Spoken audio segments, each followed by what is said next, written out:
جب ماہین شارق کو پسند نہیں کرتی تو کیوں اس کی زبردستی شادی کروا رہی ہیں؟ میری والدہ اسے گھور کے دیکھنے لگی۔ وہ کہنے لگی تم تو بات ہی مت کرو، سارے جہان کے نکمے ہو تمہیں، اور یہاں بیٹھ کے میری بیٹی کا دماغ خراب کرو، چلو جاؤ یہاں سے۔ میری والدہ نے اسے سختی سے کہا۔ وہ چپ چاپ باہر نکل گیا۔ میری والدہ مجھے کہنے لگیں کہ تم کیا اس کی ہمدردیاں بٹور رہی ہو؟ بہت اچھا رشتہ ہے، آج تمہیں یہ لگ رہا ہے کہ میں تمہارے ساتھ غلط کر رہی ہوں، لیکن کل تم مجھے دعائیں دو گی۔ ارے دبئی کا رشتہ کسی لڑکی کے لیے آ جائے تو وہ آنکھیں بند کر کے ہاں کر دیتی ہے، اور ایک تم ہو، رونا ڈال رکھا ہے تم نے۔ میں نے کہا اماں، کیا پاکستان میں شادی کرنے والی لڑکی خوش نہیں رہتی؟ صرف دبئی جانے والی لڑکیاں ہی خوش رہتی ہیں۔ مجھے نہیں جانا دبئی، مجھے کہیں نہیں جانا، مجھے باہر کے ملک میں نہیں جانا، میں یہیں ٹھیک ہوں۔ وہ کہنے لگی بس منہ بند کرو۔ وہ مجھے میری منگنی کا جوڑا دکھانے لگی۔ پتہ نہیں کیوں شارق کا رویہ دیکھ کے میں اور بھی زیادہ گھبرا کے رہ گئی تھی۔ اب تو وہ مجھے یہ بھی کہہ چکا تھا کہ میں اسے ارمغان کے ساتھ بھی نظر نہ آؤں۔ سارا بچپن ہمارا ایک ساتھ گزرا تھا، کھیل کود کے، ایک دوسرے سے باتیں کر کے، لڑ کے، اور اب وہ کہہ رہا تھا کہ میں اس سے نہ ملوں۔ کیوں نہ ملوں؟ رات کو جب میں اپنے کمرے میں آئی تو میں نے اسی کو فون کیا۔ پہلی بیل پہ اس نے فون اٹھا لیا۔ کہنے لگا کیا بات ہے؟ میں نے کہا میں نے اپنی زندگی کے ساتھ سمجھوتا کر لیا ہے، اب تم کچھ مت کرو، پیسے بھی رکھ لو، کوئی بات نہیں۔ وہ کہنے لگا کیا مطلب تمہارا؟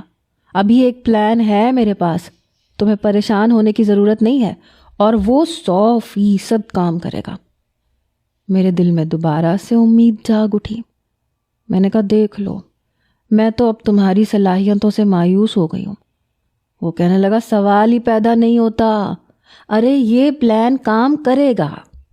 پھر وہ مجھے اپنا پلان بتانے لگا، جو مجھے کچھ رسکی قسم کا لگ رہا تھا۔ میں پہلے تو منع کر گئی، لیکن ارمغان کہنے لگا دیکھو ماہین، یہ آخری چانس ہے، جب وہ تمہیں پسند نہیں ہے تو تمہیں آخری حد تک لڑنا چاہیے، کوشش تو کرنی چاہیے۔ میں نے کہا کہہ تو تم ٹھیک رہے ہو، یہ میری زندگی کا اہم فیصلہ ہے، مجھے کوشش کرنی چاہیے۔ وہ کہنے لگا یہ ہوئی نا بات۔ بہرحال اگلے روز منگنی تھی، اسے میں روک نہیں سکتی تھی، لیکن اس کے بعد میرا اور ارمغان کا ڈرامہ شروع ہو چکا تھا۔ افطاری کے بعد میری والدہ اور پھپھو اپنے اپنے کمرے میں چلی گئیں۔ البتہ شارق لاؤنج کے صوفے پہ بیٹھا تھا۔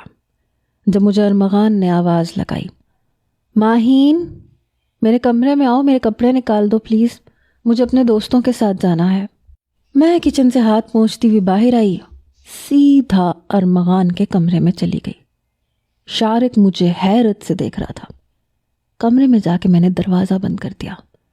ارمغان یہ دیکھ کے مسکرایا، میرے پاس آیا، کہنے لگا شارق نے دیکھا تھا؟ میں نے کہا ہاں، وہ بھی بڑے غصے سے۔ کہنے لگا ویری گڈ۔ پھر کہنے لگا چلو شاباش، اب تم کھڑکی سے باہر نکل جاؤ، باقی سب میں سنبھال لوں گا۔ یہ کہتے ہوئے ارمغان نے اپنی شرٹ اتاری۔ میں اس کے کمرے کی بیرونی کھڑکی سے باہر نکل چکی تھی جب ارمغان کے کمرے پہ دستک ہوئی۔ میں باہر صحن کے پاس کھڑی تھی، کان لگا کے سن رہی تھی۔ کون ہے بھائی، کیوں ڈسٹرب کر رہے ہو؟ ارمغان نے بے نیازی دکھائی۔ دروازہ کھولو ارمغان، شارق کی چنگاڑتی ہوئی آواز آئی۔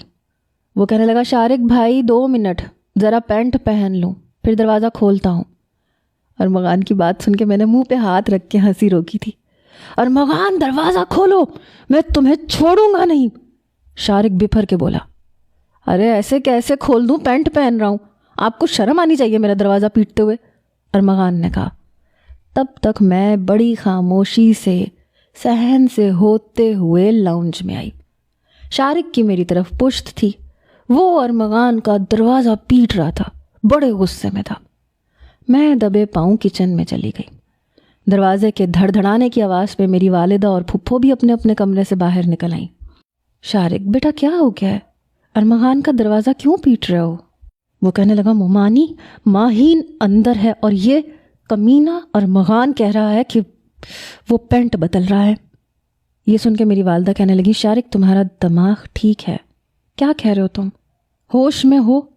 وہ کہنے لگا میں نے ماہین کو خود اس کمرے میں جاتے دیکھا ہے، اسے بولیں دروازہ کھولے ورنہ میں دروازہ توڑ دوں گا۔ میری والدہ بھی ارمغان سے دروازہ کھولنے کا کہنے لگی۔ ارمغان نے دروازہ کھولا تو شرٹ کے بٹن بند کر رہا تھا۔ کہنے لگا توبہ ہے شارق بھائی، پینٹ پہننی مشکل کر دیا آپ نے، بولیں کیا کام ہے؟ شارق نے ارمغان کو پیچھے دھکیلا، اس کے کمرے میں چلے گئے۔ میں کچن میں کھڑی یہ سارا تماشا دیکھ رہی تھی۔ پورا کمرہ دیکھ کے کہنے لگا ماہین کہاں ہے؟ ارمغان نے کندھے اچکائے، کہنے لگا مجھے کیا پتا، ماہین میرے کمرے میں کیوں آئے گی، میں تو کپڑے بدل رہا تھا۔ میری والدہ کہنے لگی شارق میری بیٹی بھلا ارمغان کے کمرے میں کیا کرنے لگی، ذرا سوچ کے بات کیا کرو۔ وہ کہنے لگا مومانی میں نے خود ماہین کو اس کے کمرے میں آتے دیکھا ہے۔ ارمغان کہنے لگا جھوٹ تو کم بولا کرے، ارے میں پاگل ہوں جو ماہین کو اپنے کمرے میں بلاؤں گا، کیوں بلاؤں گا میں اسے؟ ایک منٹ مومانی، آپ ماہین کو آواز دیں۔ میری والدہ نے مجھے آواز دی، میں کچن میں سے زور سے بولی جی امی برتن دھو رہی ہوں، آتی ہوں۔ یہ سن کے میری والدہ اور میری پھپھو باہر آ گئے۔ شارق تو جتنا حیران ہوتا اتنا کم تھا۔